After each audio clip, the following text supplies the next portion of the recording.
सलाम अलैकुम साहब, पीस बी विथ यू। मैं रिटायर्ड कर्नल सुरेश पाटिल हूँ। पिछले 10-12 साल से मैं राष्ट्रीय एकात्मता बल्कि हिंदू मुस्लिम यूनिटी के लिए काम कर रहा हूँ। जैसे आजकल मीडिया में दिखाया जाता है, जिस तरह से उत्सव प्रियता बढ़ रही है। जब हम छोटे थे पूना में 60 साल पहले, तो शायद 1-2 देवियाँ बैठती थी, लेकिन आज के दौर में 100 से 200 देवियाँ के मंडप बैठने लगे। उसी प्रकार उस समय शायद गणपति के मंडल 50 थे, आज 5000 बन चुके हैं। तो मेरे जैसे जो समाज में काम करना चाहते, भाईचारा प्यार मोहब्बत हम सबके लिए देना चाहते, तो हमारी बड़ी समस्या होती है। आपने जो तकरीर की, हालांकि मैं आपके पीस टीवी पे हमेशा आपकी तकरीर सुनता हूँ और आपको मैं मुबारकबाद देना चाहता हूँ। बहुत अच्छी चीज़ें बताते हैं आप, ये नुक्ताचीनी बहुत अच्छी है। मैं समझता हूँ आप जिस तरह से ये अच्छी बातें बता रहे हैं समाज सुधार के लिए, ये बहुत बड़ा एक मैं कदम मानूंगा। लेकिन जिस तरह से टीवी पे आज दिखाया जा रहा है, अगर अमिताभ बच्चन चप्पल निकाल के अगर मंदिर में जा रहा है, तो उसका पूरा आंखों देखा हाल 24 घंटा हर घंटे पे दिखाया जाता है, जिससे कि एवरेज आदमी जो है, जिससे एवरेज सो कॉल्ड मासेस है, उनको समझ में नहीं आता। सच्चाई यह है जो आप बता रहे हैं, जो मैं मानता हूं, क्योंकि मैं समझता हूं, मैं बहुत नाचीज हूं, लेकिन ये समझता हूं कि मैंने इस्लाम को बहुत नज़दीक से देखा हुआ है। क्योंकि मैं फौज में जब भर्ती हुआ था और मेरा जिस पलटन में तबादला हुआ था, वो पलटन मुसलमानों की थी, जो राजस्थानी मुस्लिम्स कायम खानी कहते हैं। तो 71 के लड़ाई में मेरे 33 जवान शहीद हुए और उस समय मुझे भी छाती में बम के छर्रे लगे हुए थे। और उसमें पानी पिलाने वाला मेरा जो रेडियो ऑपरेटर था कमरुद्दीन, जो आज बुजुर्ग है, राजस्थान का है, उसको मैं मिलने गया था। तो मेरे जहन में अभी भी इस वक्त ताज़ा आँख के सामने दिखाई दे रहा है, कमरुद्दीन मुझे पानी पिला रहा है। और अगर वो नहीं मुझे पानी पिलाता तो शायद मैं आज आपके सामने खड़ा नहीं रह सकता था। मेरा ये मानना है, शायद बाकी लोग ना माने, मेरे सिर पे मुसलमान भाइयों का बहुत बड़ा कर्ज है, वो मैं वापस देना चाहता हूं। तो हमारी समस्या यह है, जैसे मैं इससे पहले भी कह चुका हूं, कि हमारे जैसे मेरे साथ काफ़ी मुसलमान भाई मेरे साथ काम कर रहे हैं और सो कॉल्ड हिंदू भाई भी काम कर रहे हैं। तो हमें समाज को इकट्ठा लाने में बड़ी मुश्किल हो रही है। आप एक साइड में अच्छी बात बता रहे, मंदिर में जाना या बच्चा कोई कुएं में गिर गया तो उसके लिए आरतियाँ हो रही है, तो ये उत्सव प्रियता बढ़ती जा रही है। और आपने जो चीज़ बताई है कि भाई भगवान तो एक है, उत्सव प्रियता के ऊपर जाना नहीं चाहिए, तो इस पर कुछ समझ भी नहीं आ रहा कि ये मीडिया को कैसा काउंटर किया जाए। क्या आपके प्रोग्राम ये मीडिया से रेगुलर पीस टीवी के अलावा दूसरे चैनल्स पे दिखा सकते हैं, जैसे आरतीयों को? क्योंकि मैं समझता हूँ फौज में हमें सिखाया गया था, मैं 25 साल उस रेजिमेंट में रहा हूँ। सुबह 5 बजे से लेकर रात को 11 बजे तक हम वो हमारे जवानों के साथ रहते थे। तो ईद हो, होली हो, दिवाली हो, हम उनके साथ में रहते थे। तो कहने का मकसद है, और वहाँ से हमने इस्लाम को इतना नज़दीक से देखा। यहाँ सब कुछ अच्छा है, प्यार मोहब्बत भाईचारा ब्रदरहुड सब कुछ अच्छा है, लेकिन मीडिया में ऐसा आजकल इंप्रेशन में आता है एवरेज आदमी के लिए कि भाई इस्लाम में कुछ कमियाँ हैं, लेकिन कमियाँ तो कुछ है ही नहीं है। तो इसके लिए क्या कोई और एक चैनल शुरू हो सकता है? या इनफैक्ट मैं ये कहना चाहूँगा कि जो आपकी जो तकरीर जो आज हो रही है, क्या ये आईसीसी चैनल से दिखाई जा रही है? अगर आज नहीं दिखाई जा रही तो कल दिखानी चाहिए। कर्नल साहब, वालेकुम अस्सलाम व रहमतुल्लाहि व बरकातहू। आप पर अल्लाह सुब्हानहू व तआला की रहमत, बरकत और सलामती हो। आपने कई अच्छी बातें की, वक्त नहीं कि सबका जवाब दूं, लेकिन 4 बातों का दूंगा। सबसे पहले आपने कहा कि मेरा मुसलमानों पे कर्ज है। आपके ऊपर कोई मुसलमान का कर्ज नहीं। अगर कोई मुसलमान ने आपकी जान बचाई, वो उसका फर्ज था। तो कोई मुसलमान का आपके ऊपर कर्ज नहीं है, उसका फर्ज था। कुरान मजीद में लिखा है, सूरह माइदा में सूरह नंबर 5 आयत नंबर 32 में, अगर कोई भी इंसान किसी दूसरे इंसान की जान बचाता है, चाहे वो मुस्लिम हो या गैर मुस्लिम हो, वो सारी इंसानियत को बचा रहा है। तो कमरुद्दीन भाई ने अगर आपकी जान बचाई, अपना फर्ज किया, आपका उसके ऊपर कोई कर्ज नहीं है। वो उसका धर्म था, वो उसका फर्ज था। पॉइंट नंबर 2, आपने कहा कि पहले कम देवियां थी, 2-3, अभी सैकड़ों हैं। पहले 50 गणपति थे, अभी 5,000 है, तो क्या हो रहा है? आपने गणपति की बात की और पूना शहर आप जानते होंगे गणपति के मामले में सबसे अव्वल है। नहीं, दुख की बात यह होती है, सॉरी माफ करना, जैसे अगर लता मंगेशकर आके 25 लाख का हार या कुछ मुकुट बना देती है, मैं कहता हूं उससे एवरेज आदमी के मन पे क्या क्या गुजरती होगी। बिल्कुल सही। आप मीडिया की बात कर रहे हैं, पहले मैं गणपति की बात पूरी करूंगा, फिर आपकी मीडिया की बाकी 2 बातों पे भी आएंगे, अमिताभ बच्चन, लता मंगेशकर पे आऊंगा इंशाल्लाह। आप अगर जानते हैं गणपति की हिस्ट्री, ये गणपति का मोर्चा किसने निकाला सबसे पहले? किसने? तिलक ने। बिल्कुल सही। क्यों निकाला? तिलक ने निकाला अंग्रेज को इस देश से भगाने के लिए। एक अच्छा मामला था, कहां से उसका आइडिया मिली, किधर से मिली, उसका जिक्र नहीं करेंगे हम। उसका मेन मकसद था अंग्रेज को इस देश से भगा देने का। मकसद पूरा हो गया, अंग्रेज तो भाग गए।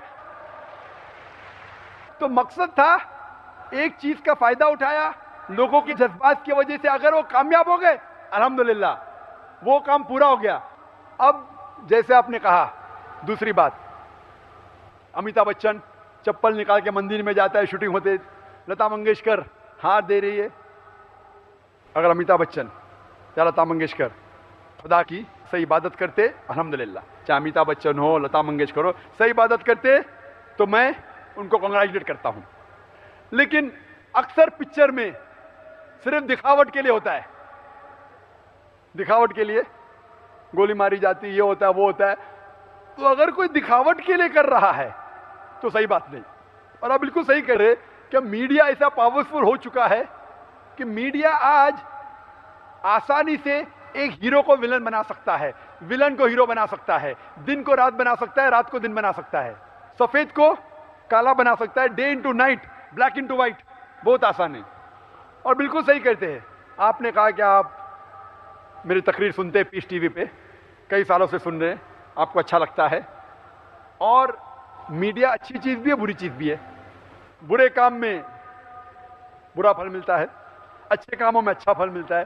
3 साल पहले जब मैं पूना में आया था, जब पीस टीवी नहीं था, आज जो आप देख रहे 10s of thousands, इसकी आधी पब्लिक भी नहीं थी, आधी पब्लिक भी नहीं थी।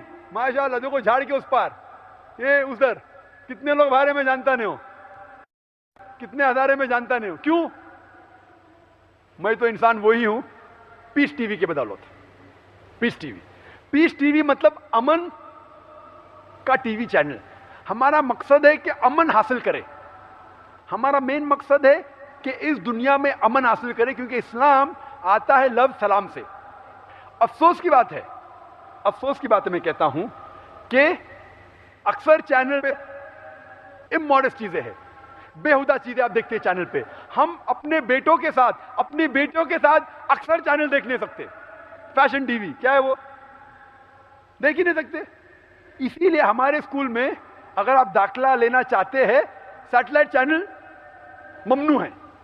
अगर पीस टीवी देखना चाहते, पीस टीवी के साथ अगर 100 हराम चैनल आ रहे, तो पीस टीवी मत देखो। पीस टीवी देखना चाहते, इलायदा डिश लगाओ, सिर्फ पीस टीवी पे लॉक करो, चलेगा। आप बिल्कुल सही कहते कि मीडिया जो है वो फायदेमंद भी है, नुकसानदेह भी है अक्सर, लेकिन ज्यादा नुकसानदेह है। और आप देखते हैं कि अक्सर जो लोग अमन फैलाते हैं वो इस मीडिया का इस्तेमाल नहीं करते। हमने क्या कहा, मीडिया में ज्यादा नुकसानदेह चीजें हैं। आप बिल्कुल सही कहते कि बताते मुसलमान आतंकवाद है, आज उसका जिक्र नहीं करूंगा, कल करूंगा। क्या आतंकवाद मुसलमानों की विरासत है? मौजूद है कल के लिए, तो कल की बात मैं आज नहीं करना चाहता हूं। ये मीडिया है। मीडिया क्यों कर रही है? क्योंकि वो चाहते हैं अमन फैले। अमन फैलेगा तो मीडिया को कौन देखेगा?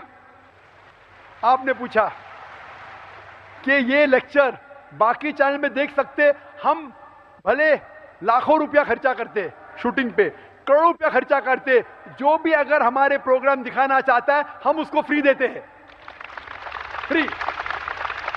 और शायद आपको जान की खुशी होगी, सिर्फ मुसलमान चैनल पे मेरी तकरीर नहीं दिखती है, गैर मुसलमान चैनल पे भी दिखती है। ईटीसी पे जाइए, ईटीवी उर्दू पे। वो क्या समझते, एक प्रोग्राम बनाने में, अच्छा प्रोग्राम बनाने में आधे घंटे का 5 लाख खर्चा होता है, ये मुफ्त में मिलता है, ले लो। मैं बोला ले लो, मुझे क्या हर्ज है।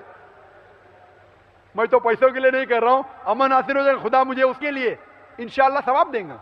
तो हमारे प्रोग्राम आप देख रहे, ये प्रोग्राम इतने कैमरा, 12 कैमरा है, ये स्टेज है, ना मैं कोई हीरो हूँ, ना मैं अमिताभ बच्चन हूँ, ना लता मंगेशकर हूँ, मैं तो एक आम मुसलमान हूँ।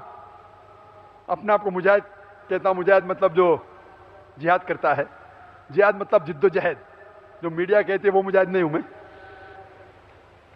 आप देख रहे हैं, मेरा मकसद है कि ये पैगाम सिर्फ यहाँ अगर 25 या 50 हज़ार लोग मौजूद है, वो मेरे लिए बहुत स्मॉल है, मैं होलसेल में मानता हूँ।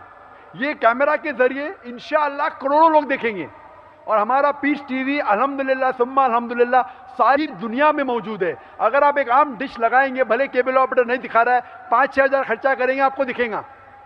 हमारा चैनल फ्री टू एयर है, एब्सोल्युटली फ्री, और अल्हम्दुलिल्लाह 7.5 करोड़ लोग हमारे चैनल को देखते हैं। आपने कहा कि बाकी चैनल पे दिखा सकते, बेशक। कुछ लोग मुझे पूछ रहे थे क्या लाइव टेलीकास्ट अब दिखा सकते हैं, क्या फी लेंगे? मैं बोला फी नहीं, मुफ्त। मैं कभी भी लेक्चर देने जाता हूँ कोई फी नहीं लेता हूँ, खाली कहता हूँ कि दुआ करो मेरे लिए, एब्सोल्युटली फ्री। और आपने कहा कि और चैनल होना चाहिए, बिल्कुल सही कहते। इसीलिए इंशाअल्लाह जून 2009 में हम एक नया चैनल शुरू करने वाले, जिसका नाम है पीस टीवी उर्दू। इस पीस टीवी पे अभी 25 से 33% उर्दू में है, हिंदी में, बाकी है अंग्रेजी में। जो उर्दू जानते हैं कहते हैं अंग्रेजी प्रोग्राम क्या बीच में आते हैं, जो अंग्रेजी जानते उर्दू नहीं समझते बोलते उर्दू प्रोग्राम क्या है ये। जो दोनों जानते खुश है, तो हम दोनों तरफ से खींचे जा रहे हैं। इंग्लैंड से लोग बोलते उर्दू प्रोग्राम क्यों देते हैं, हमें समझ में नहीं आता है। यहाँ के लोग कहते हैं ये इंग्लिश क्यों देते हैं। हर एक को तो खुश नहीं कर सकते। इंशाअल्लाह 8-9 महीने बाद जून 2009 में हम एक नया चैनल शुरू करने वाले, पीस टीवी उर्दू, जिसमें सिर्फ उर्दू और हिंदी प्रोग्राम आएंगे। इंग्लिश देखना चाहते इंग्लिश देखिए। इंशाअल्लाह अगर अल्लाह हमें मदद करेगा, इस तरीके से हम और चैनल फैलाएंगे ताकि सारे दुनिया में अमन हासिल हो। जब तक अमन हो, हम अपना पैगाम फैलाते जाएंगे। Hope this answer the question colonel साहब। अस्सलामु अलैकुम व रहमतुल्लाहि व बरकातुहू। जी खुश आमदीद दोस्तों, उम्मीद करता हो वीडियो आपने पूरी देखी होगी और आपको पसंद भी आई होगी। भाइयों दोस्तों, दुनिया में कई तरह के लोग आबाद हैं, कहीं मज़हब के हवाले से मुख्तलिफ़ और कहीं ज़बान के हवाले से मुख्तलिफ़, कहीं रहन सहन के हवाले से मुख्तलिफ़। तो दुनिया में अगर आम तौर पर आप देखते हैं तो मुसलमान जो है ना वो सबसे ज़्यादा है, उनका मज़हब भी सबसे बड़ा है। इसी तरह उसके बाद ईसाईयत, यहूदियत और हिंदू मत, इसी तरह बुद्ध मत, ये बहुत सारे जो है ना नस्ल और कबीले के लोग आबाद हैं। अगर आप इस दुनिया के जितने भी मज़ाहिब हैं उनका अगर आप मवाजना करें, इन सब में आप सिर्फ़ और सिर्फ इस्लाम को एक ऐसा मज़हब पाएंगे जो कि एक मोतदिल मज़हब है, जिसमें ना ही ज़्यादा नरमी और ना ही ज़्यादा सख्ती है, बल्कि एक ऐसा मज़हब कि आम तौर पर बहुत खुशी से हर कोई इस पर अमल कर सकता है। और ये ऐसा मज़हब है कि इस मज़हब के आने से पहले इंसानियत और लोग जो है ना उनके हुकूक वो अधूरे थे। यानी रसूलुल्लाह सल्लल्लाहु अलैहि वसल्लम के आने से पहले लोगों में ऐसी जहालत पाई जाती थी कि वो अपनी बच्चियों को, अपनी बेटियों को ज़िंदा दफन कर देते और ज़िंदा दफन करते। और इसी तरह जहालत इतनी थी कि अगर एक ऊँट किसी दूसरे ऊँट से पहले पानी पी लेता तो वो उस ऊँट की इस मामूली सी बात पर 100 साल तक दुश्मनियाँ कर दे। इसी तरह एक आदमी पाँव फैला देता और कहता कि कोई है जो मेरे पाँव को हटा दे, तो दूसरा आगे से आता उसके पाँव को काट देता और कहता कि अब कोई है मुझसे पूछने वाला। और मामूली बात पर 100 साल तक दुश्मनियाँ और इसी तरह एक दूसरे की खोपड़ियों में शराब पीना, ये उनका आदत बन चुका था। ऐसे में जब हमारे नबी आए और इस्लाम का दावा किया और इस्लाम की मेहनत की, तो अल्लाह ताला ने इन लोगों में से ऐसे ऐसे सहाबा किराम निकाले और ऐसे ऐसे सहाबा मंज़िल आम पर आए जिनके लिए दुनिया में जन्नत की बशारतें आई। अल्लाह ताला कुरान में फरमाते हैं रज़ियल्लाहु अन्हुम व रज़ुआन, यानी अल्लाह ताला इनसे राज़ी है और ये भी अल्लाह से राज़ी हो जाए। तो ऐसे लोग आए।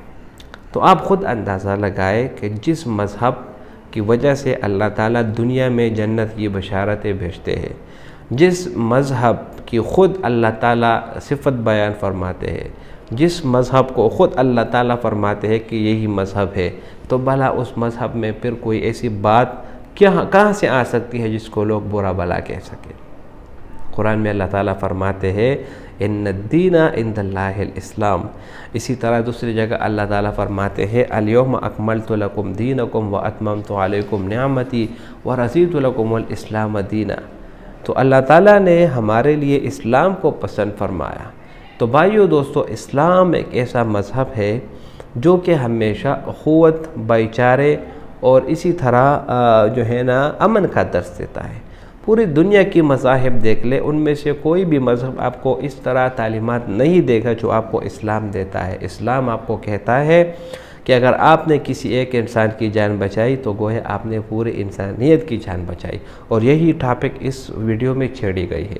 ये आदमी जो सवाल करता है, ये एक हिंदू जो है ना आर्मी में जो है ना कर्नल था, जो भी था, रिटायर हो गया है। तो उसकी एक दफ़ा एक मुसलमान ने जान बचाई थी, तो उससे ये इतना खुश हुआ है कि ये कहता है कि मुसलमानों के ऊपर मेरा कर्ज़ है, यानी मैं कर्ज़दार हूँ मुसलमानों का, और जब भी मुझे मौका मिले तो मैं इस कर्ज़ को अदा करना चाहूँगा। तो भाइयों दोस्तों, यहाँ पर तो डॉक्टर जाकिर नाइक ने इसको बहुत बेहतरीन जवाब दिया कि आप मुसलमानों का आपके ऊपर कोई भी कर्ज़ नहीं है, क्योंकि मुसलमान की जान बचाना ये हम सब के ज़िम्मे है। एक इंसान की जान बचाना ये हमारा मज़हब हमें सिखाता है। और रही बात दुनिया की, जो मीडिया की ज़बान बोलती है, जो ये बोलती है कि इस्लाम एक दहशतगर्द मुल्क है और इस्लाम जो है ना लोगों को तकसीम करता है, जो भी करता है, तो ये सब के सब ब्रेन वाश वाले वीडियोस है। आप BBC CNN देखेंगे तो वो हमेशा से एंटी इस्लामिक मवाद आपके साथ शेयर करेंगे, जबकि अगर आप हकीकत में ख़ुद इस्लाम के करीब होकर रहेंगे, आपको अंदाज़ा होगा कि वाकई इस्लाम कितना प्यारा और कितना मोहब्बत वाला मज़हब है। तो डॉक्टर जाकिर नाइक ने यहाँ पर बहुत बेहतरीन समझाया। उम्मीद करता हूँ वीडियो आपको पसंद आई होगी। अगर वीडियो आपको पसंद आए तो इस चैनल को सब्सक्राइब करें। बहुत शुक्रिया।